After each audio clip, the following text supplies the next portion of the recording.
ప్రభునందు ప్రియమైనటువంటి నాతోటి సహోదరి సహోదరులందరికీ మన ప్రభువును రక్షకుడైన యేసుక్రీస్తు నామములో మీ అందరికీ వందనాలు తెలియజేస్తూ ఉన్నాం. వీళ్ళరా ప్రతిరోజు దేవుని యొక్క వాక్యాన్ని మీరు వింటున్నారు, గ్రహిస్తున్నారు, అర్థం చేసుకుంటున్నారని మేము అనుకుంటున్నాం, సంతోషిస్తున్నాం. కనుక మీరు మాత్రమే కాక మీరు గ్రహించినటువంటి విషయాలు అనేక మంది తెలియడం కోసం ఈ వీడియోను అనేక మందికి షేర్ చేయాలని, వారిని కూడా ఈ పరిచర్యలో పాలిభాగస్తులు కావాలని, ఈ పరిచర్య ద్వారా అనుదిన లేఖన భాగం ద్వారా వారి జీవితాలను కూడా మార్చేటువంటి గొప్ప అవకాశాన్ని మీరు కూడా పొందుకోవాలని మీ అందరినీ ప్రేమతో కోరుతూ ఉన్నాం.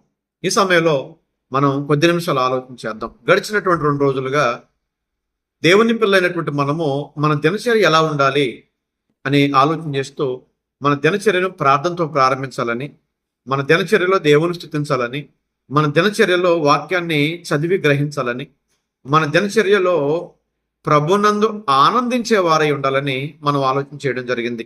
అలాగే 5వదిగా మనం ఆలోచన చేసినట్లయితే మన దినచర్యలో భాగంగా ఏం చేయాలో తెలుసండి. మన దినచర్యలో భాగంగా దేవుని రక్షణ సువార్తను ప్రకటించాలి. కీర్తన గ్రంథము 96వ కీర్తన గ్రంథము 96వ కీర్తన 2వ వచనాన్ని మనం ఆలోచన చేసినట్లయితే యెహోవా మీద పాడుడి, ఆయన నామము స్తుతించుడి, అనుదినము ఆయన రక్షణ సువార్తను ప్రకటించుడి. ఎందుకు ప్రకటించాలి ఆయన రక్షణ సువార్తనంటే, రక్షణ యెహోవాది. మానవుడు రక్షణ పొందితేనే దేవుని ఆశీర్వాదం ఉంటది. కీర్తన గ్రంథము 3వ కీర్తన 8వ వచనం చూసినట్లయితే, రక్షణ యెహోవాది, నీ ప్రజల మీదకి నీ ఆశీర్వాదం వచ్చును గాక. దేవుని ఆశీర్వాదము ఆయన ప్రజల మీదకి రావాలంటే ఆయన ప్రజలు పాపంతో ఉండకూడదు. ఆయన ప్రజలు పాపంతో ఉండకూడదంటే వాళ్ళు రక్షణ పొందాలి. వాళ్ళు రక్షణ పొందాలంటే వారికి రక్షణ సువార్త వినపడాలి. వారికి రక్షణ సువార్తను వినపడాలంటే వారికి రక్షణ సువార్తను మనం ప్రకటించాలి. ప్రకటించడంలో 3 రకాలు ఉన్నాయి. ఒకటి, వ్యక్తిగతంగా వెళ్ళి సువార్తను ప్రకటించవచ్చు. రెండవది, సంఘానికి తీసుకొచ్చి సువార్తను ప్రకటించవచ్చు. మూడవది, సువార్త సభలు సంఘం పెట్టినప్పుడు ఆ సువార్త సభలకి మనం సహకరించి రక్షణ సువార్తను ప్రకటించడంలో మనం కూడా పాలిభాగస్తులం కావచ్చు. కనుక సువార్తను ప్రకటించడం అనేటువంటిది మన దినచర్యలో ఒక భాగం కావాలి. రోజులో కనీసం ఒక్కరికైనా దేవుని మాటలు మనం పంచుకోగలిగితే సంవత్సరానికి నీ ద్వారా 1-2 క్రీస్తులోకి రావడం అనేటువంటిది ఖచ్చితంగా జరుగుతుంది. అది మీరు ప్రాక్టీస్ చేయగలరా? ఆ పని మీరు మొదలు పెట్టగలరా? మీరు మొదలు పెడితే దేవునికి మీరు అప్పగించినటువంటి పని మీరు నెరవేర్చినట్లే.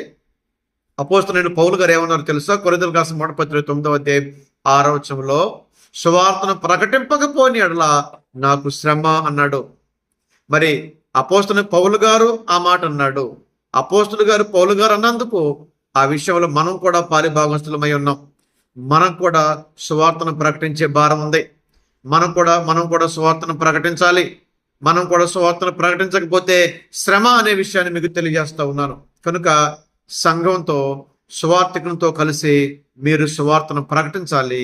వ్యక్తిగతంగా ప్రకటించవచ్చు, సంఘానికి తీసుకొచ్చి మరీ సువార్తను ప్రకటించవచ్చు.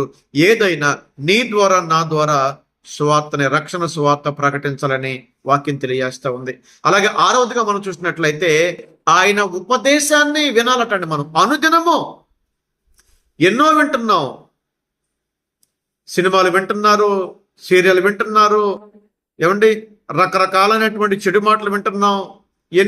మన రోజుకి మన చెవికి ఎన్ని చెడు వార్తలు వినపడుతున్నాయండి. నాతోటి ప్రియమైన దేవుని బిడ్డలారా, నీ జీవితంలో తెల్లారి ఉదయం లెక్సిన దగ్గర నుంచి రాత్రి పడుకునేంత వరకు నువ్వు వినేటువంటి ప్రతి విషయంలో మంచి వాటి కంటే చెడు ఎక్కువ ఉంటాయి. మరి మంచివి నీ జీవితంలో ఎలా ప్రభావితం తీసుకొస్తే మాకు తెలియదు, కానీ దేవుని ఉపదేశాన్ని కనుక నువ్వు విన్నట్లయితే ఖచ్చితంగా మన జీవితం మారుతుందండి. సామెతల గ్రంథము 8వ అధ్యాయము 34వ వచనాన్ని మనము చదువుకున్నట్లయితే, అనుదినము నా గడప యొద్ద కనిపెట్టుకొని, నా ద్వారబంధముల యొద్ద కాచుకొని, నా ఉపదేశం విను వారందరూ ధన్యులు.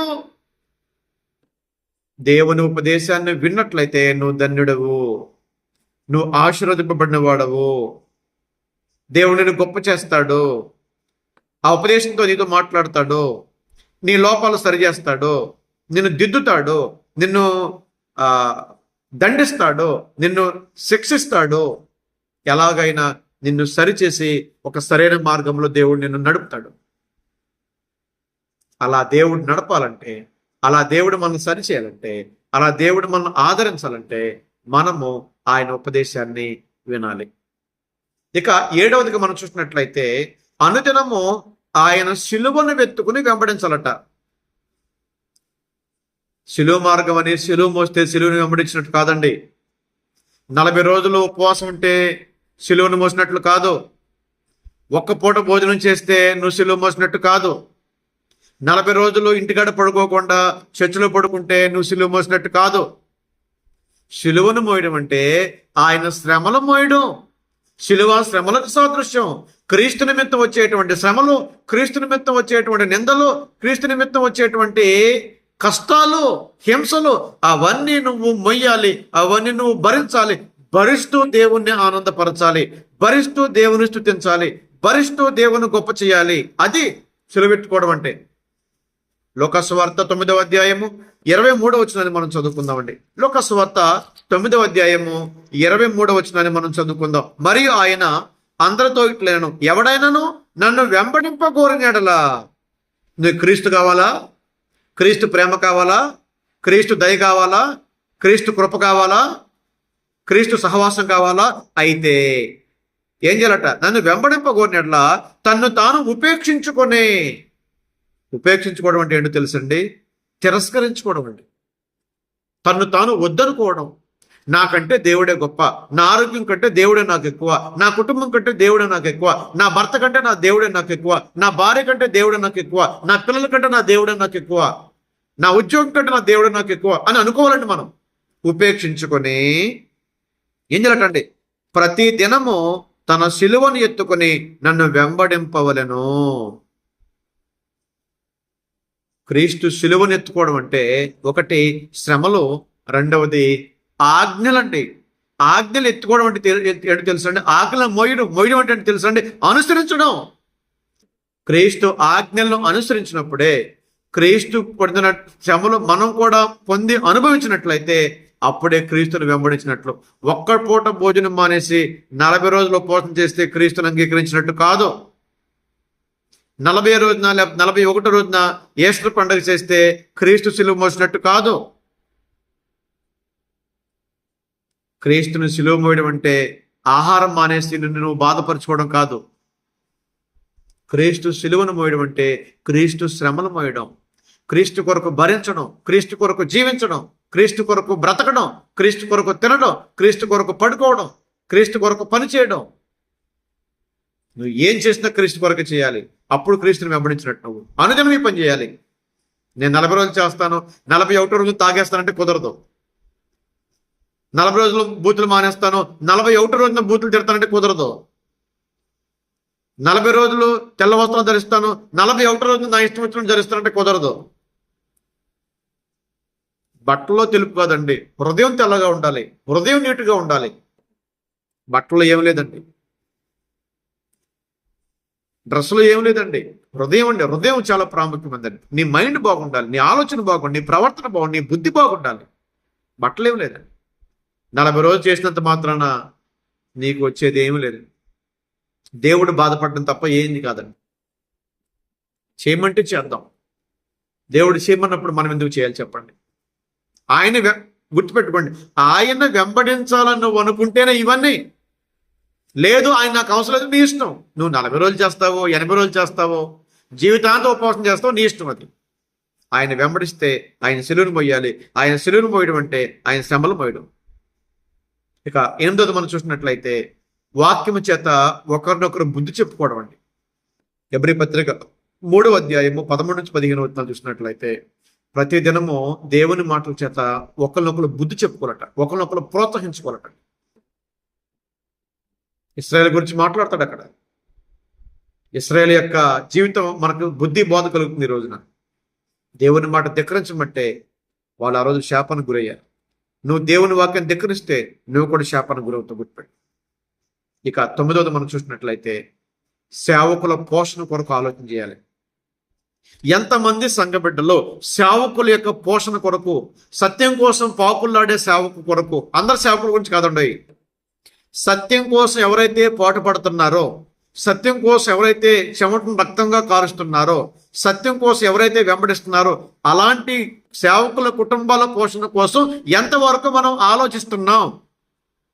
నెహెమ్యా గ్రంథం 12:45 మందిరంలో సేవ చేసేటువంటి యాజకుల పోషణ కోసం ఆలోచించారు. అక్కడ గలతీ పత్రిక 6:6 వాక్యోపదేశం చేసేవాడికి, వాక్యాన్ని వినేటువంటి వారు మంచి ఫలంలో భాగం ఇవ్వాలంటాడు. ఫిలిప్పీ సంఘం అలాగే చెరసాలో ఉన్నటువంటి పౌలు గారికి ఆయన అక్కర్లన్నీ తీర్చింది. సంఘము సేవకుని యొక్క అక్కర్లు తీర్చాలి.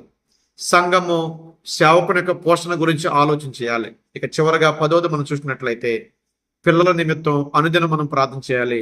ఉదయాన ఏబు గ్రంథం 1:5 ఏబు గారైతే అరుణోదయం లేచి ఇంకా చీకటి ఉండగానే లేచి పిల్లల సమక్షంలో, పిల్లలు ఎక్కడ పాపం చేస్తారో అని, వారి పాపంలో పడిపోకూడదని, దేవునికి దూరం కాకూడదని అనుదినము వారి కోసం ప్రార్థన చేసేవాడు. అలా ప్రార్థన చేయమంటే దేవుడు ఎన్ని శ్రమలు వచ్చినా భరించగలిగే శక్తినిచ్చాడు. శ్రమల్లో కోల్పోయినవన్నీ దేవుడు ఏబు గారికి తిరిగి మరలా ఇచ్చాడు. అలాగా నువ్వు కూడా కోల్పోయినవన్నీ దేవుని ద్వారా తిరిగి పొందుకోవాలంటే దేవునికి నచ్చినట్లుగా ఉండు. నీ దినచర్యలో నువ్వు ఎలా ఉండాలో ఆలోచన చేసుకుని అలా నీ దినచర్యను కొనసాగించాలని మీ అందరికి ప్రేమతో తెలియజేస్తూ ఉన్నాను. అలా మీరు కొనసాగించినట్లయితే దేవుడు మిమ్మల్ని, మీ కుటుంబాలు దీవించడానికి సిద్ధంగా ఉన్నారు. మీ అందరికీ వందనములు.